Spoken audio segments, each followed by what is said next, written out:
At Sierra, discover great deals on top brand workout gear, like high-quality walking shoes, which might lead to another discovery. 40,000 steps, baby.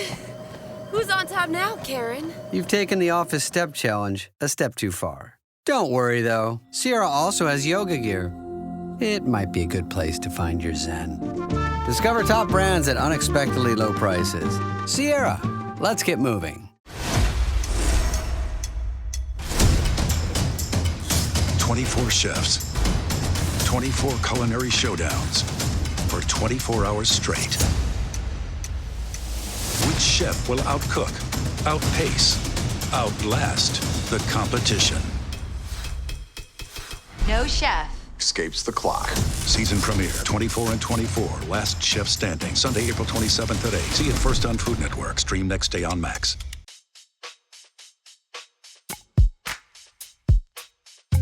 Welcome to Dear Prudence. I'm your Prudence, Jenée Desmond Harris. Today we'll be answering letters from a listener hoping their sister will gain sanity and leave her husband. Another from a self-proclaimed girl's girl who somehow always becomes the enemy of other women. And one from the pickiest eater on earth, wondering whether their food habits are impacting their professional relationships. Here to help me out is Willa Paskin. She's the host of Slate's Decoder Ring podcast. Every other week, she cracks the most pressing cultural mysteries, ranging from the history of scratch-off tickets to the rise of the Hollywood stylist. In addition to the podcast, Willa is a writer and television critic with bylines in Slate, of course, the New York Times Magazine, and Vulture. Welcome to the show, Willa. Hi, thanks for having me. So I warned you about this, and you said you're not going to have anything because this is not the kind of thing you're good at. So let's see what happens. Okay. I would like you to give one piece of unsolicited advice. Okay. If you're ever in doubt, bring a hat. Like if you think it's going to be cold and you're like, but I don't want to. It doesn't go with my outfit or whatever. Just bring it. It's just always so cold. Same applies to sunny as well. Overwhelming. No, just winter. No. I mean, sure. I think we can make a blanket, but like definitely if it's cold, just don't. You see those people, you're like, you look so cold. It's just like, just have it. Bring a hat. And my mom always says like, 99% of your heat you lose through your head or something like that. I've heard that is. But okay, very smart and very good advice. And you lied. You are good at that. Everyone, remember your hat. After the break, the two of us will work on giving some solicited advice.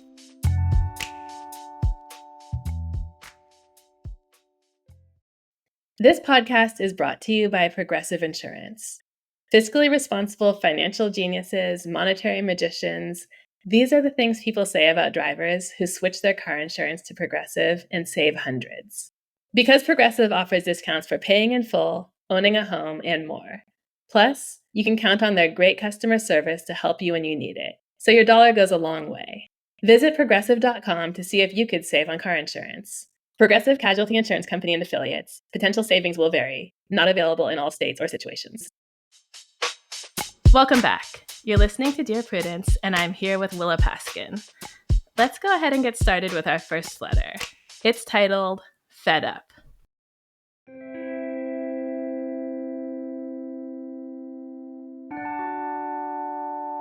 In summer 2023, my youngest sister, Shauna, shocked the family by eloping with Harold, a man she had been dating less than a month.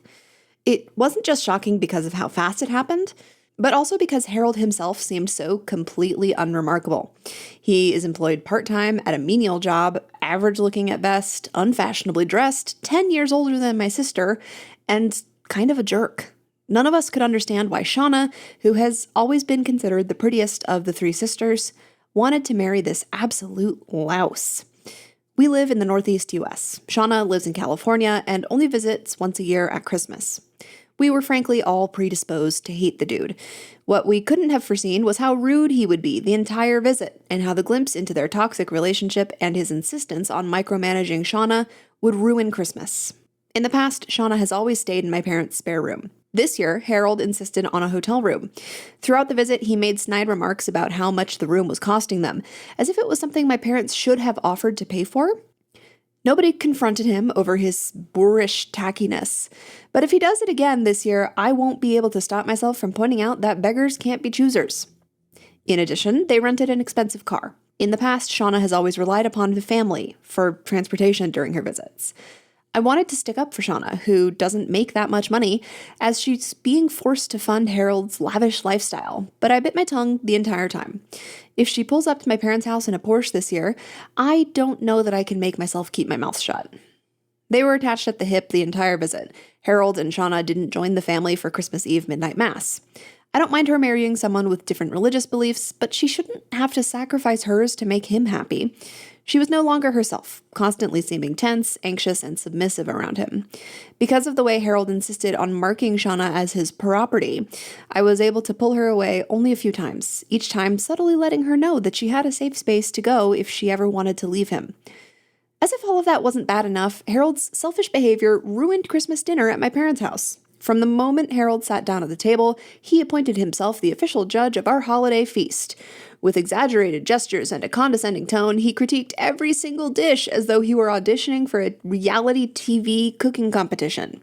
He mocked my grandmother for the cheese she used in the lasagna and said that in California, nobody eats it the way she makes it.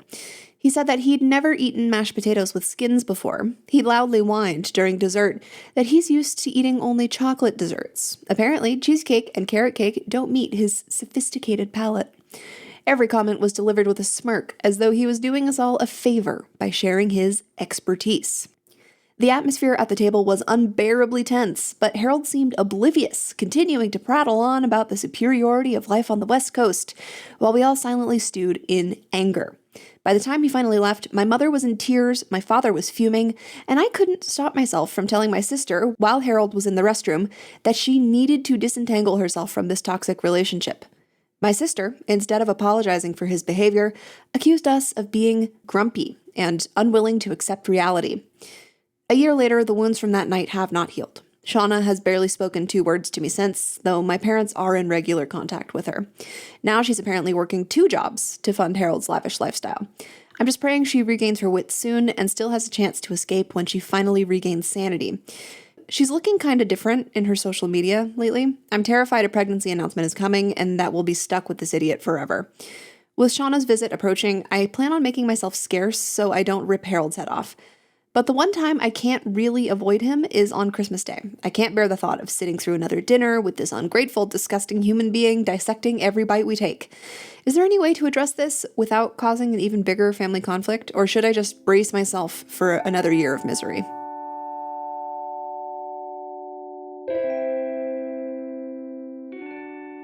So, this is obvious. Harold sounds insufferable, and I don't like him either. Do you agree? Oh, yeah. I think it's funny because, of course, like, yes, how often, like, I feel like everyone has this problem, but like, it doesn't seem like the proportions are wrong. Like, it shouldn't be that like everyone is picking the wrong person. Like, it should be balance, and it just feels like everyone's like there's no balance. You're just like, maybe you just don't think of the good partners. I don't know what it is, but it's like everyone has this predicament. And it seems like it should not be so uneven to being like, ugh, who people pick. Tough. That's so true, because this is just a regular part of life, right? So many people, like, it's sort of like the sitcom theme is that there's always a best friend who hates the husband. It's just, it's way too common. Yeah. In this situation,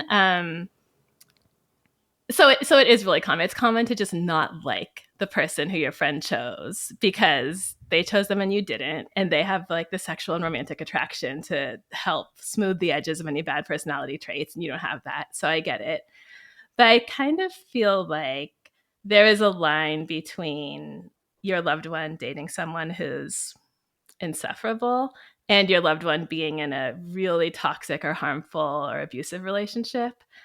And I felt a little bit like the letter writer wanted to get us in the mindset of thinking the situation was in the latter category. That Harold is like isolating Shauna or forcing her to rent a car, keeping her away from her loved ones.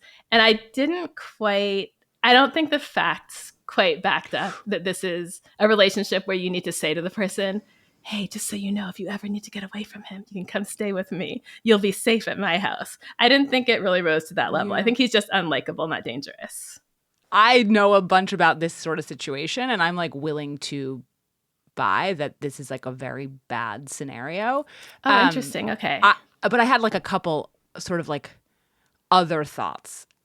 Two of them, which are worth, I would think about. One is like, Harold is sort of like not the point. Like, he's not your loved one. He's not the person you're trying to preserve a relationship with. He's the person sort of like getting in the way of that relationship. So there's two things, which is like, the first is to think about a little bit what Harold is giving Shauna. So on the one hand, he may not be giving her very much, but it's like, what is he hearing from Shauna that is making him feel like he can be so rude and sort of like standoffish with her family in all these scenarios? Like, it's possible that she's just not. It's possible that she's not standing up to them, but also like, what's her story about what's happening? What is she complaining about her family that he's like making eye contact with her and eye rolling about? Like, what is the story? What is he bringing her? And it's not, I'm not just saying that what she's telling him is true, but it's like true for her, or it's bringing her something. So it's thinking more of sort of holistically about what Shauna's place in your family is and what those family gatherings might be like. And if maybe like an overstated or slightly perverse version, not like perverse in the sexual way, but like off version is being relayed to her husband, like, or her partner, how that's coming back to Harold and how that's coming back into the family. So what's that about in the first place? Like, what's he giving her? You just really opened my eyes to that, because it's so interesting to think about changing the lens or changing the perspective on the letter, and what would Shauna say about her family. And I think you're onto something based on how aggressively the letter writer is trying to control her, like how entitled the letter writer feels to sort of confront her about this and tell her that this is bad and it's not okay. I mean, normally, like we said, it's pretty common to not like who your sibling or loved one is dating, but you don't like take them aside and tell them to leave them most of the time, right? Most of the time, people don't end up in tears. The whole family was like crying at the end of this meal, right? To me, that suggests maybe this is a super dramatic, super over-the-top family. I just have some personal experience with a not totally analogous situation that leads me to believe that it's totally possible that no one's being dramatic at all, and that it's like really it's what's happening. So this is just coming from that place. Like on its face, let's say this is all true. I still think there's like more to push. So it's like, what's Shauna getting out of it? And again, like what she's getting out of it might not be healthy, but she's in a dynamic. It's not just about her dynamic with Harold. It's about her dynamic with the family, right? And what Harold is, if Harold's helping her separate, or Harold is, or even if just the thing they bond about and are connected about is how annoying her family is. I mean, there's many things it could be. And then the other thing is just as the sister, it's like, okay, she married a dingus, or she's with a dingus, and that's like, she's with a partner that seems horrible. That may be the case. It's like, you still have to maintain the relationship with your sister. If you're really if you're really genuinely concerned that this is like a genuinely toxic and dangerous and isolating relationship, you can't push her away to get her to come closer. So you have to make the space for her to come to you if and when she's ready, if it's actually bad. And that actually does mean not saying bad things about him. Like, it doesn't mean you have to love him, but it does mean sort of just like trying to evacuate tone a little bit, trying to evacuate judgment. Not like you're allowed to, that's what the rest of your family is for, to talk shit about it with. But like trying to pick your moments where it seems like it's organically come up. If it's as bad as she's saying, by the way, it will come up, because it's not a good situation for Shauna. But like, it will make Shauna defensive. Like, you don't want her to constantly have to be defending Harold, because then she's never gonna say the thing, like never be real with you about what's actually going on. So I would suggest to the writer, it's like, you just have to kind of keep your eye on the prize here. Like, the prize is like having a relationship with your sister and your family, not getting rid of Harold, although that may be like a desired outcome, or like the short-term thing that's happening. I completely agree. I think if there are 5 pieces of advice that I find myself giving again and again in Dear Prudence, probably in the top 3 is, when you hate your friend's partner, you just have to pretend you like them. You don't have to go over the top, pretend you like them, but you have to do enough so that you don't push your friend away, because then they're just going to be alone with the horrible partner. And it's better for them to be friends with you with the horrible partner so they can one day say, you know what? I would actually like to reconnect with the good people in my life instead of being all isolated. And I would say to the letter writer, there is a middle ground between doing nothing and whatever you said you wanted to, ripping Harold's head off, right? Yeah.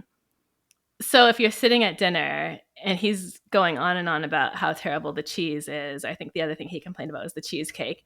You can stand up for your mom. You can say, well, we really like this, or Mom, I think dinner was great. Or even like, okay, that's hurting my mom's feelings. If you could sort of tone it down a notch, you can do that. You don't have to go to the level, which I think you're fantasizing about, letter writer, which is like completely destroying him. There's a way to not let him walk completely all over you without causing such a scene that you're never going to see either one of them again. Yes, totally. I think it's like actually incumbent upon the letter writer to like get her house in order about her feelings about the whole situation. Like whatever's happening, like don't make it about you, kind of. Like you just have to like squash it or deal with it or like, you know, go vent somewhere else and then like behave. Like, because at a certain point, you're also just contributing to the toxicity of the whole situation. It's like if you want to isolate this element as what's bad, you can't also be contributing to what's bad. Yeah. And finally, I'd say, letter writer, let's pretend that this whole horrible dinner didn't happen. Let's just like start from square one. I think a better way to approach it, and maybe you can switch to this plan going forward, is talk to your sister, but sort of in the way a therapist does, where you just ask questions that you hope will lead to them realizing things. So you could say something like, how are you doing? Like, even how are you and Harold? Or don't even mention Harold. How are you doing working so much? She says Harold has her working 2 jobs or something. How is it working so much? Are you tired? Do you think you're going to keep doing it? What are some of the reasons you But you have to do it slick. You have to do it slick. Really slick, really slick. No, right. So slick means you have to talk about yourself a lot first. You can't do the thing good you strategy. do with you can't do the thing you do with little kids where you're like, how does that make you feel? Like it's so condescending. Like the best practices, like grown-ups know that it's condescending. So it's like you have to bring a bunch of conversation. And then if you've talked and had like a warm conversation, when you ask questions, it seems like it's just the exchange of information. Right. Oh, that's like, so good. That's instead so, of just so being good. like just asking, you know, it's like yeah. So like I've been working so much. I'm so tired. I probably worked 60 hours last week. I'm just exhausted. I mean, I know you have 2 jobs. Like I can't be complaining to you. Totally. Or even just like or like not on topic, you know, like just like actually have a conversation before you like pry. Right. And so the other question I had, like I'm now, according to the Willa Paskin rule, you can't say, so were you okay with skipping Christmas Eve Mass? Because that's not...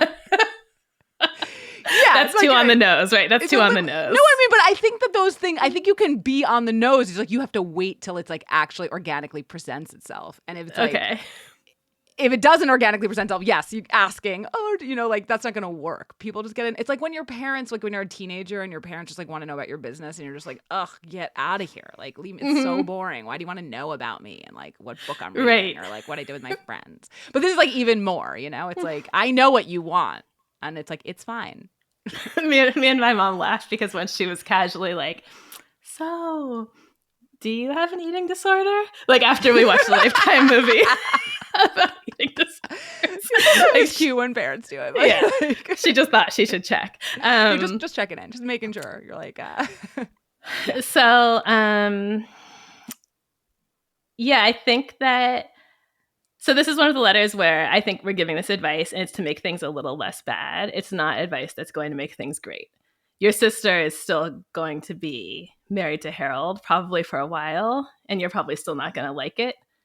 But we're just trying to create a situation where your sister isn't married to Harold, totally miserable, and also doesn't have a family. So we're just trying to get you a little closer to that, and that's all we can do. Yes, that's right. I mean, it's a long-term situation, basically. So, like, you're just trying to make it less tense and make it so that something can change. Like you said, keep your eye on the prize. So our next question is titled, Not a Mean Girl.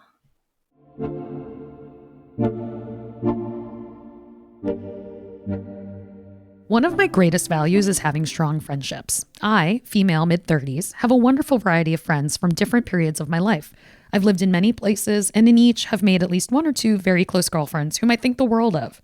All of these women are smart, funny, gorgeous, adventurous, in short, badass women. When I think of them, I'm filled with gratitude and pride. I say all of this to demonstrate that I am not the type to engage in female competition or drama.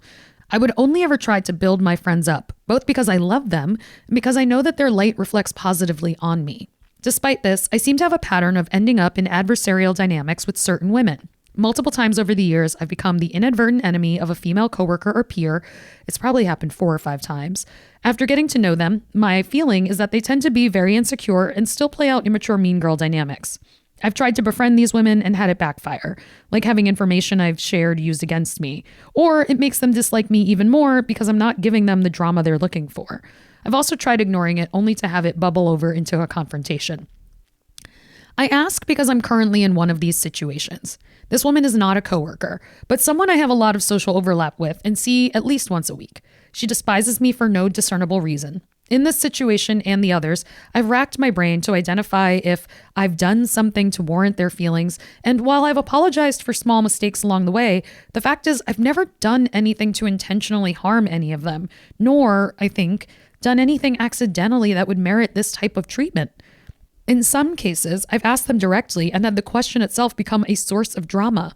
At the risk of sounding conceited, I truly think it is about her own competitive jealousy more than anything I've done or could fix. While I try my best not to engage the dynamic, I do find myself frustrated and judgmental about her pettiness. The last thing I want to do is become a worse version of myself, but this is a person I cannot easily avoid. If it was the first time, that would be one thing, but this is truly a pattern that keeps coming up. Am I missing something? I'd at least like to be able to reframe this in my own mind, but the truth is, I hate having frenemies.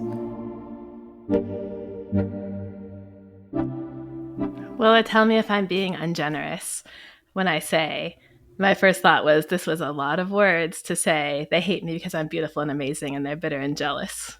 You know, there's quite a number of red flags here, in the sense of they don't like me because they're jealous is almost never a good diagnosis of what's actually happening. Even if there's anything to it, it's usually also about how you're carrying yourself. So yeah, I think there's quite a lot of blind spot in here. I think we could try to take the question asker up on her desire to try to reframe. But I did have some just questions. I guess one of my questions was sort of if you have a lot of good friends and if you're in a community with people, do you not have anyone? I know it's hard to real talk about these things sometimes, but do you not have anyone who you trust to give you an honest read of what's unfolding? Because clearly the person who's asking this question does not have a clear read of what's going on. To say I've tried to ignore it and it keeps escalating. There's just a bunch of things where I'm oh, it doesn't seem like you're ever taking the temperature down. If multiple times you've tried to ignore it and it's ended up in confrontation, that means you're ignoring it very loudly. It's just there's are you really reducing ever here? Right. And it doesn't seem like they are. So I mean, just the fact that there's no outside perspective at all on what's happening is a little. I just I would like to know it because this is not. This dynamic clearly, as the advice giver said, it's a pattern. Patterns are about us. They're not about other people. It's your pattern. It's not these other people's patterns. You sort of stole my conclusion because I came up, my last line of my notes is the exact same thing with a slight tweak. I think the letter writer should ask for feedback. But I said from someone who's not one of your best friends, but someone who's your B tier work friend or who's also in the same environment as this latest enemy, because your best friends might be too used to you or too invested in who you are, or they might have sort of similar qualities. I think you should ask your coworker who you're pretty close to and sometimes text outside work and trust and say, I just need, I'm trying to figure out what's going on here. This person hates me. This other person hates me. I can handle the truth. Is there anything about the way I carry myself or some weird habit I have that's off-putting? No, I'm pro asking advice in this way. I think two things. I think you cannot ask B tier because it's like you can't ask someone who doesn't know you that well to give you the harsh truth. Like it has to be someone like it's kind of ride or die who really knows you and like is like, you're not going to break this up because like I said something that hurt your feelings. Also, you cannot do it on text. It is an impossible scenario to put people in to have to write into text your bad personality traits when they can probably do it with their voice inflections and like a little in like a much softer way. So don't set someone up to have to like put some cold, hard truths about you into writing. It's definitely not. Like I think this is if you are a person who's okay with alcohol, maybe a 1.5 glass of wine conversation. 100%. For the other person and probably you too. But okay, the reason I don't want her to ask her friends is that I think they're just like her. And but it doesn't matter if your friends are just like you. Like they can still know about you. I think they're going to say... You don't think you can analyze like your girl, like your closest friends, like what might be challenging about them? I can, but I think the thing they have in common, she says they're all beautiful, badass, amazing. And I think they get together and say to each other, we're all beautiful, badass, amazing women. And people are just jealous of us. And I'm worried that her friends will just echo, oh, they're just so jealous of you because you're so gorgeous and amazing and accomplished. Maybe, but that's just such a, like, all women know that's not the right way to be. Like, I just don't know how many people really, like, there's a whole group of friends who are like, no, like their little high school clique, like, no one's as good as us. I kind of imagine they are. Yeah, maybe. Clique. I guess, I mean, I would also say, like, and I don't know, this is like, it sounds like the question asker doesn't know either, the advice seeker doesn't know either, but like, are you really not doing anything that you can check out? Like, are you sure that you aren't competitive? Are you sure you're not inadvertently undermining? Are you sure you're not nosy? Are you sure even if like you're trying to do these things in a nice way that you can't see how it might be coming across consistently? Like, it's not in the text, but it's like, we all try to do things sometimes in a nice spirit, and then you think like, did that go over that way, or was I just like, and like, are you missing some social cues about the things that you're doing that are persistent? Right. Because it seems like there's something, like this is a persistent thing. It is really not about them. It is about you. This was the red flag for me. So my first reaction was to sort of recoil at the whole "they hate me because I'm beautiful" thing. But I will acknowledge that it's possible that some people inspire jealousy in others, and that means they're treated poorly. I'll concede that's possible. The thing is, though, I think the way you're treated when you're so beautiful and amazing that other people are just so unsettled by your greatness is that they treat you a little differently or they're weird to you, not that they make you an enemy. Like the fact that this woman is going around making enemies tells me there's something, like you said, there's something about her actual behavior going on. It's not just people are a little standoffish to me, or I feel as if people aren't getting as close to me. They hate her.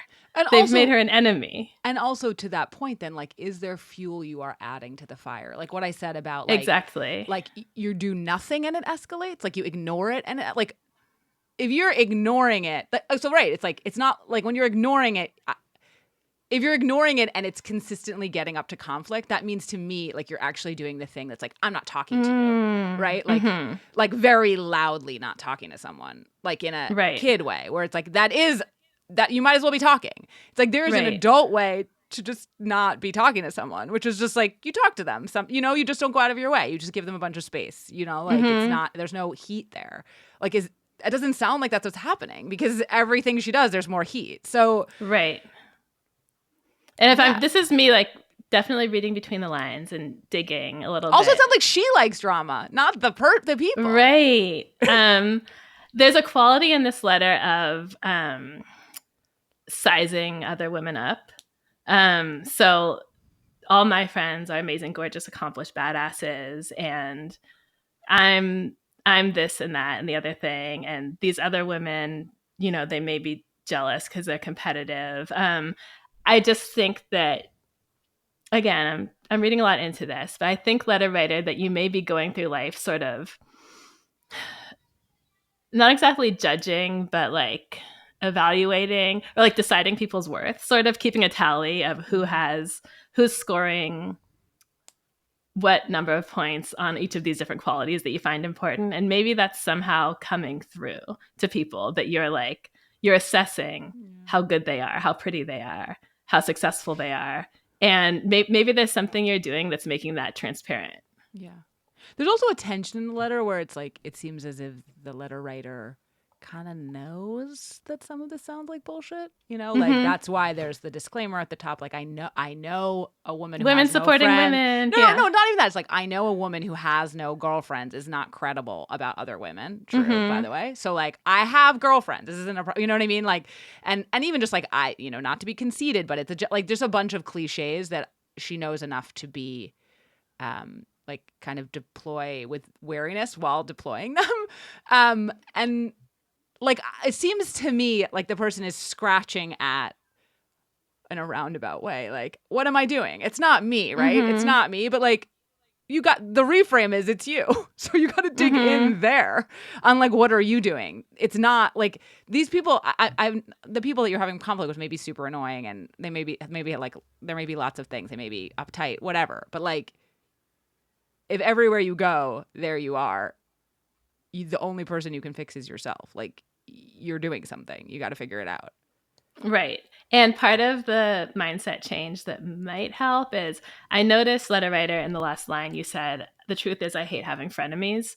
Why are people who hate you making it to the level of frenemy? A frenemy is at least someone is your friend, who you have some kind of positive interactions with. But my advice is that if you encounter someone, whether in the workplace or a social situation, and you start to feel for whatever reason that they don't like you, that then becomes a person who you don't have a relationship with. You don't make them a friend. You don't try to force them to be your friend who hates you. Just back off. Yeah, right. Like, back off. No, right. Exactly. Like, if you feel like it's going pear-shaped, don't dig in. Just let it go. Like, right. Easier said than done, but stop. Take the focus off of them. Yeah, it's fine. Like, it just, not everyone needs to like you, right? So it's just like, it can just be okay. I mean, frenemies is also a weird, I mean, it might be misused there, but like, frenemies you like are kind of friendly with. It's just you secretly hate them. And this sounds more hostile than that. These are actually just enemies. Yeah, or like, it's much more tense than that. Frenemies is fine. Sometimes you need to like, it's fine. Again, it's like, we interact with lots of people. You can talk shit about them later to someone else. It's like, it's okay. Yeah, right. I mean, that is a possibility too. Just like, wanting and needing people to positively respond to you, and seeking that out, just kind of really aggravating them. I think I'm going to brag here. One of the qualities I've noticed in myself as I've gotten older that I'm just so impressed with is that I can like someone and pick up on the fact that they're not that crazy about me. Yeah. And I still like the things I like about them. And I'm fine with it.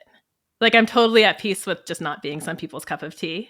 Yeah. And I can still say, like, I really admire their work, or I like the way they dress. I still like the things that made me like them, and they, for whatever reason, are not my biggest fan. And I'm totally, totally okay with it. And I didn't do work to get there intentionally, but somehow I landed there. Yeah. And I would just say to the letter writer, it's hard to force yourself to think differently. And it's never good advice to say, just stop caring, stop being upset. But if you can kind of set an intention to focus on the amazing friends you have who love you, you're not lonely, you've got a lot of great people in your life, and just sort of not let it hurt you so much if someone who, for whatever reason, maybe you remind them of their bully from middle school, for whatever reason just doesn't like you, just let that be the case and keep living your life. Totally. You're listening to the Dear Prudence Show, and when we come back, we'll be reading more of your letters. Stay with us.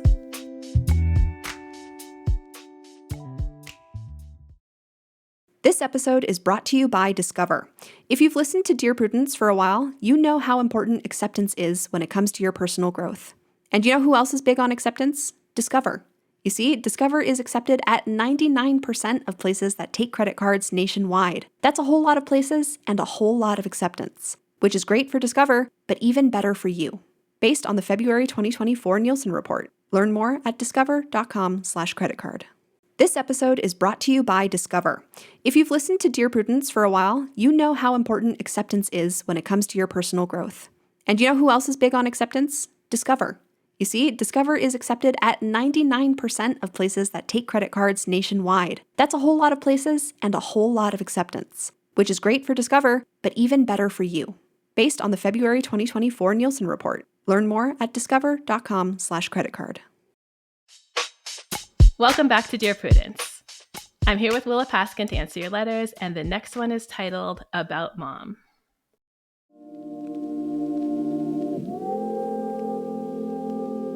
I'm a stepmother to 2 great kids.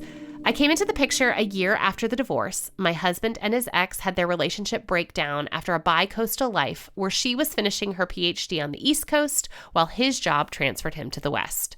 My in-laws lived nearby, so the answer seemed to be that the kids came with their dad. Their mother is someone to really admire. She is strong, smart, and dedicated to making actual positive changes in the world. I'm usually pretty hands-off with the kids, but my 14-year-old stepdaughter has been making some disturbing statements about her mom recently.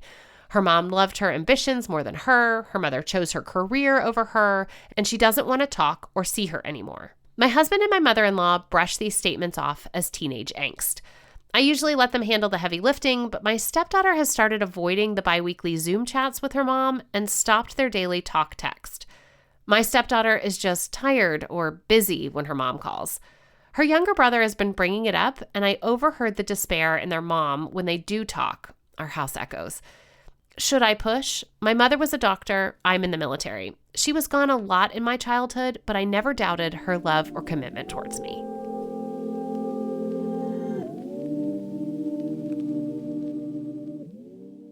Well, you're very close to your mom. Yeah. I know because you were talking to her right when we first started the session. I'm very close to my mom too. And it does kind of break my heart to think about this young girl feeling as if her mother doesn't care about her. Like, it's horrible. And I understand why the letter writer is so upset by it. But unfortunately, I don't know what push means. I assume push means try to change the stepdaughter's behavior. That obviously won't solve the really painful thing.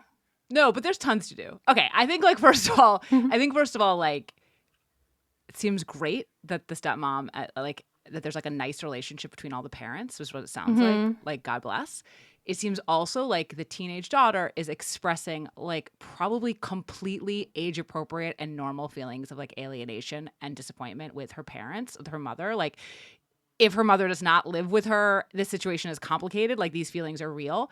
And actually, in fact, that she's expressing them and not suppressing them is like probably a good sign about whatever's going on with her stepmother and her dad, and maybe with her mother, right? Like, she's not just squashing it, right? She's like sort of wanting to be seen, and she is expecting to be seen a little bit. That's why she's acting out.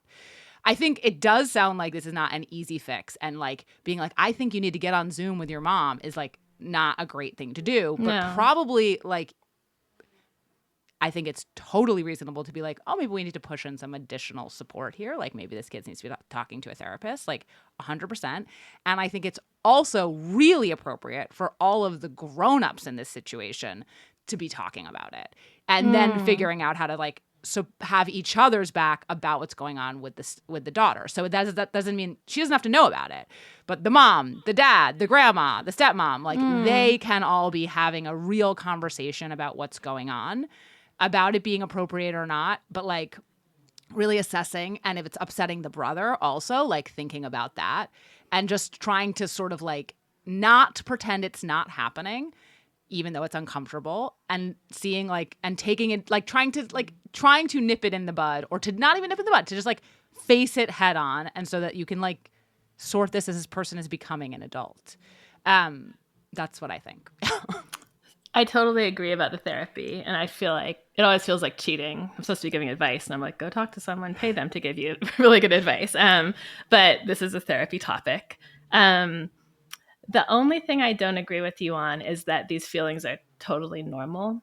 I think it's normal to have angst about your parents and to really resent the things your parents make you do or the way they meddle in your life. It feels like something else to me to feel that your mother has abandoned or not chosen you. I agree it's heightened, but it sort of reminds me of like, this is sort of the age when kids who are adopted often feel a lot of like, really are grappling with this idea that someone gave them away. And so it's like, this is the moment. So you're right. It's not normal, but it sounds like this situation is not like entirely normal. And so it's like really coming into like, oh, okay, other people's moms did not make these choices and they don't live far away and their dads don't have full custody. And so what is the situation that got us here? So I say fully normal of like being at an age where you're starting expected to like, for the situation. Yeah, and like, or think about what your parents as making choices that are different than other people's choices, and those choices as having had ramifications on your life and being a reflection of their priorities. So in that way, it's like, yes, it seems much more intense and therefore like actually really worth dealing with. It doesn't seem like it's really just like boilerplate teen angst. I mean, it is teen angst but in the crucible of a scenario that counts like it's sort of was complicated, and begs like actually thinking about and putting resources and like all your grown up skills to use to like try to help this child work it through. So I have a question that I immediately started editing myself on because I started to feel sexist for even wondering about it. But I'm just going to ask it with that disclaimer. Do you think the mom actually might be not a great mom who's checked out from her kids? Like, does your answer change depending on whether the mom is like a loving mom who just wants to get her PhD and it made more sense for the kids to be with the dad and she's been there for them in every other way, or whether she's a mom who's like, can you take them? I just don't want them. I want to do other stuff. I mean, it doesn't make a difference because the person that the letter writer is concerned about is her stepdaughter, right? So like her stepdaughter is going to have to work those things through one way or another. Like we can't know from the letter, even though the letter writer is saying this woman is a good mom. Like we can't know for sure. We certainly can't know what the kid feels. But the goal here is like, you have to learn to deal with the mom you have. And like this person needs some help and some tools and some support in saying that essentially, right? And like this stepmother is attentively being like, I want to attend to this. And I think she's correct. Like, I think you're correct that like being like, get on, like pushing your kid to do a chore with their mom is like, that's a very difficult, it's not going to work. It puts a lot of tension on your relationship. If you're a person that they come to and trust. But I think it behooves everyone to really think about it. And I don't know that it matters about the quality of their mother, because the truth is like people have good moms and bad moms and they're still their mom. And like, that's the relationship you have to figure that relationship out. Like, even if they're bad, it doesn't mean it's not going to like be determinative for how you think relationships are, how you feel, like your happiness, all those things. Right. So what the letter writer doesn't change that much depending on whether the mom is a parent who the stepdaughter needs to is going to need to heal from being raised by, or whether she wants to heal her relationship with her to get through this bumpy patch. Well, we all need to be healed from the relationship we have with our parents. Like whether it's good, like that to some extent. So it's like it sounds like this parent is not abusive, right? So it's like whatever, like whether they're slightly negligent or not, it doesn't seem like it's like a dangerous situation. So then it's like, right. And also, again, this kid is mad at their parent. That doesn't mean the parent is necessarily a bad parent. Teenagers are often mad at their parent. Again, it's like, I think there's lots of ways that's normal and you have to like figure out how to grapple and deal with that. And I think that like it's great that the stepmother is thinking about that. I just think there's probably like more jujitsu moves to bring to bear on how to deal with a 14-year-old who is really upset with their mom. But I would say that I think the intuition is correct, that it's not going to get better or only be contained to this scenario of angst. Like this is a big thing and will probably not just stay right here. And even if it does stay right here, they'll be dealing it when they're 30. So like help them out. Right. Okay. This is Dear Prudence. We need to take a break, but when we come back, more letters from you and advice from us. Stay tuned.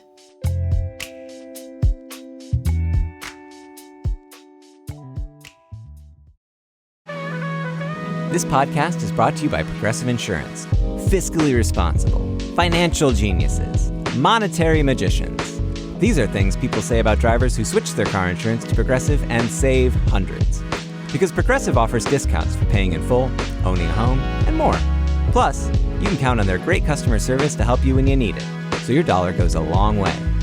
Visit Progressive.com to see if you could save on car insurance. Progressive Casualty Insurance Company and Affiliates. Potential savings will vary. Not available in all states and situations.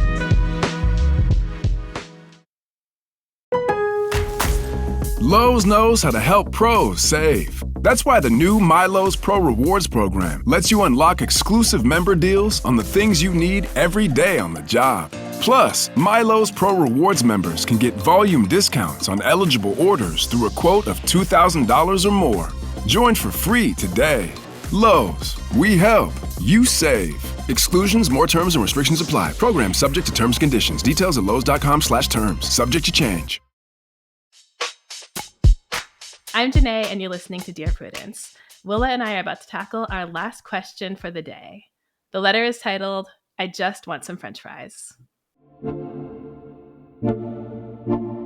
I have avoidant restrictive food intake disorder and am a vegetarian, so I'm the pickiest eater on earth. Historically, people who aren't my loved ones do not react well to being told this. I either get a ton of prying questions or someone starts yelling, "Hey everyone, this is this person's special food. Don't touch it until she does," which is mortifying. I would rather no one besides my friends and family know about just how extreme my eating habits are. I just don't want to deal with whatever reaction it causes. I've been at my new job for a few months and am usually able to fly under the radar at group lunches and such by just having a salad or a pastry. However, there's a special catered company dinner coming up, which is basically mandatory and where the menu has absolutely nothing I can eat. If I go and don't eat anything, I'll have to explain why. If I RSVP no in advance, I will also have to explain why. There will be more dinners like this in the future, and I probably can't get out of all of them. What is the best way to handle this?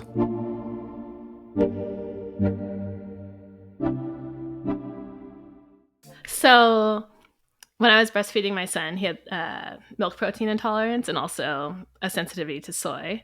And guess what? Soy is in every single thing in the world. If it's not just like a carrot, an apple, a piece of chicken, it has soy in it. That's something I learned. And so I really couldn't eat anything. And I hated talking about it. I didn't want a bunch of attention for it. It was just a downer. And so whenever I had to bring it up when I was out to eat with people or something, I would just say, I can't eat that. And I would just say, my son has sensitivities. The details are really too boring to talk about. I hate discussing it, and just change the subject. I think it's okay to just put on the table, this is a thing. It's kind of a downer. I hate talking about it. What else can we talk about? Could that work a little? Totally. I think totally. And then I think also this is like really easier said than done. Mm-hmm. But to try, like, you know, you see people do this thing sometimes where there's something they're like embarrassed about, but they just kind of like own it and are like a little confident about it. Yeah. And you're like, oh yeah, like, right. Like, this is fine. Like, like all the people, like the letter writers experiencing all these things like mortifying, which like totally understandable. But like you see other people being like, oh my God, give me a break so I don't eat these things. Like, just like make it like, are able to inhabit a more like light positionality about it. Yes. It's very hard to do. Like, it's really easier said than done, but it's a little bit of that. It's like, okay. It's so like, you know, it's like, yeah, everyone always has something to say. Like, what, just like to be just like, to sort of like, just to be jokey about it, to know it's going to come, but not like feel so cringe on the inside. Like, just to remember that everybody else, like, they don't mean it that way. That they're not thinking about you like that. They're just kind of like making conversation and patter. It's like how when people have a name, like people named Stella, like, can you imagine how many people have gone up to them and like screamed Marlon Brando Stella at them? Like, it must be so boring and annoying. But every person, I thought you were gonna say how Stella got her groove back. Or that, sure, sorry, yes, all those, so both between the two of them, both those things. I'm sure there's more, and it's like you're just like, okay, like. And that, like, they like want to roll their eyes. But it's like everyone who comes to you doesn't know they're being the most annoying person in the world. Mm-hmm. So it's like everybody who's doing this with you is not, like, doesn't know that everybody is always doing this. They're just trying to, like, have a... And you... It's very hard. I couldn't say it more, but it's, like, just a little bit of, like, not feeling so embarrassed. It's okay. Like shit happens. You have a food. Everyone has their things about food. It's really not anyone's business. And it's okay. And like, you can just be like, ugh, it's so boring. Exactly. Like, I don't really want to talk about it, or just be silly about it or light about it. Or like, yeah, like I could have not come. Like, you know what I mean? Like, I'm not eating because like I wanted to come. I can't eat anything here. It's boring. Like, that's why I'm here. Yeah. Like, I have the palate of a kindergartner as well as some allergies. So no one ever wants to eat with me. So thanks for at least letting me be at the table. Yeah, totally. Just like make a little, like, just exactly like have a little comeback and just like, that's what it is. People don't really want to talk about it that much, you know? And also it is only like, it's mortifying for you, but it's like no one else is really like, it's like a weird, funny thing where it's like, it's mortifying to you, but actually nobody is paying attention, even though they're doing it. But they kind of aren't. Like, they don't want to mortify you, and they want you also to move on. They just think they're like they think they're being funny or like. Right. Keep in mind, everyone else is at the big important company dinner for the place where they also work, and they also have to be around their manager and their boss, and they're worried about to talk about, right? Like if they're showing too much cleavage or like whatever, if their phone rang while the speaker was talking, everyone's obsessed with themselves. You totally, and in that scenario, especially where like any small talk is like an iceberg. Yes. Like you need something to talk about. So like, yes, maybe they're going to talk about you, but it's not you. So you just have to like deflect and just just like, yeah, be silly, be not silly, be serious, but quick, just like, and it's okay. Like it's going to happen. You're going to survive. You've done survived. This is the best advice. Change your whole way of thinking and talking about it. So my other ideas, I'm just going to share them because I took the time to think of them, even though I no longer recommend them. But I was going to say, I know that at this company, there's a very powerful woman who's been working there a long time in an admin role, and she could get you the food you needed. She could put in a special order for you and have it look like everyone else's food. And if you find her and talk to her, she can fix this for you. Totally. I just know every company has that person. Or I was thinking, could you whisper a little something to one of the servers and be like, hey, okay, so when you bring my food, I'm going to move it around on my plate a little bit. Then I'm going to go use the restroom. And when I'm gone, just take the plate. So no one will notice. But that's a little too much work. So I'm no longer recommending that. I also had the possibility of talking to your manager or mentor about what to do. But now you're making it heavy and making it a thing. And it, like you said, well, it doesn't have to be a thing. I think also if you were going to go that route, it's like whoever's planning the thing, you would send them like a funny email being like, oh my God, hi, I'm so mortified I'm sending you this email. But like, I can't eat anything. I'm like 5 years old. I kind of find it embarrassing. Like, can we just not give me anything? Or like, like, is there something that they make that whatever, like just, you could try to troubleshoot it a little bit that way. But I just think it's like good practice, even though it sucks. If this is a thing in your life and you're going to keep avoiding it, you just have to figure out what's the thing you can say that just gets the attention off you as quickly as you want it to. Yes. I mean, in general, I think that's the solution in so many situations, to just own the way you are and make it a thing that you're open about and that is presented lightheartedly. Yeah. So my husband Joel is super clean. His mom's super clean. They're the cleanest people in the world. They're germaphobes. And like, I just have to own that I'm like, I know you guys don't want me to wash the dishes because you don't trust me because one time you found like a piece of rice and it's fine. It's amazing you don't have to do the dishes. Yeah, it is. And thank you for always like, I know that I'm not trusted to do this thing. And I just have to, you just have to be okay with it. And it's so much easier than being weird about stuff, Yeah. And because then everyone feels weird too. And then everyone has a bad time. That's true. It's hard to project that feeling of confidence, but it is. I think you can do it with practice, especially when you do it on one topic and you realize how much better you feel. Yeah. And how much less anxiety you have and how it just sort of takes the air out of what you thought was a really embarrassing, weird, awkward situation. I think you can kind of get some practice and train yourself to do it more and more.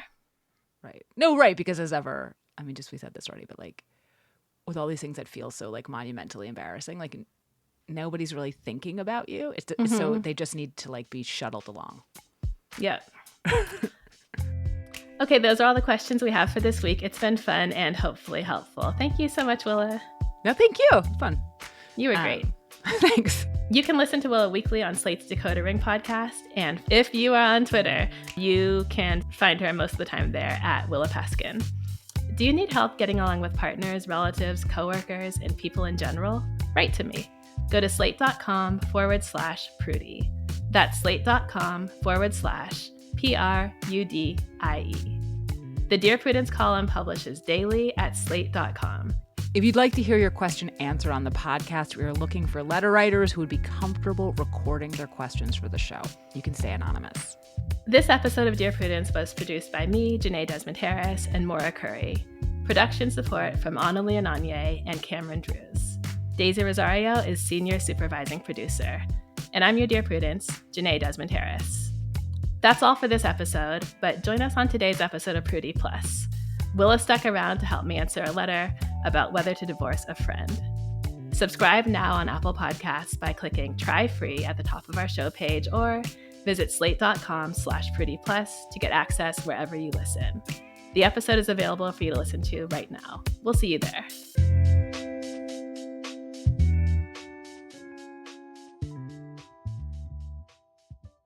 This episode is brought to you by Discover.